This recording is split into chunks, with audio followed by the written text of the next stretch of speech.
വൈഫിന് ലഞ്ച് ബോക്സിൽ കൊണ്ടുപോകാൻ വേണ്ടി ഉണ്ടാക്കിയതാണ് കേട്ടോ. ലഞ്ച് ബോക്സിൽ കൊടുക്കാൻ ഇതിലും ഈസി ആയിട്ടുള്ള റെസിപ്പി വേറെ ഇല്ല കേട്ടോ. ഇവിടെ നോക്കി നമ്മുടെ ലഞ്ച് ബോക്സ് ആണ്, നോക്കി എടുക്കരുത്.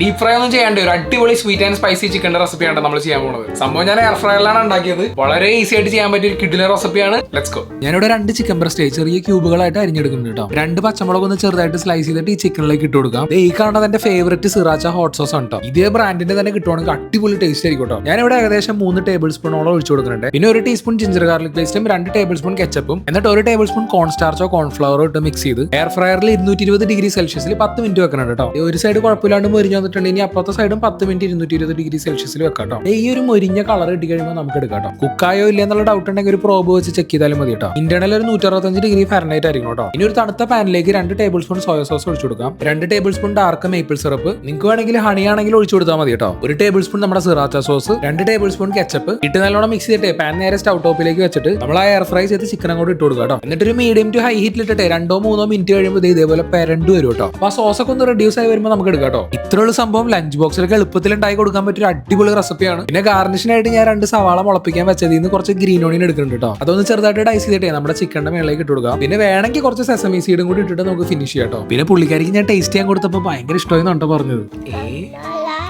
ക്യാമറ കണ്ടാ ഇച്ചിരി കഴിച്ചു കഴിക്കാം. ചോടം കഴിക്കും. ഇഷ്ടമായ ചോടന്. അപ്പൊ ഈ ഒരു റെസിപ്പി നിങ്ങൾ ട്രൈ ചെയ്തിട്ട് ഫീഡ്ബാക്ക് കമന്റിലിട്ടോ. അപ്പൊ പുതിയ റെസിപ്പിയായിട്ട് നമുക്ക് അടുത്ത വീഡിയോയിൽ കാണാം. അപ്പൊ ശരി.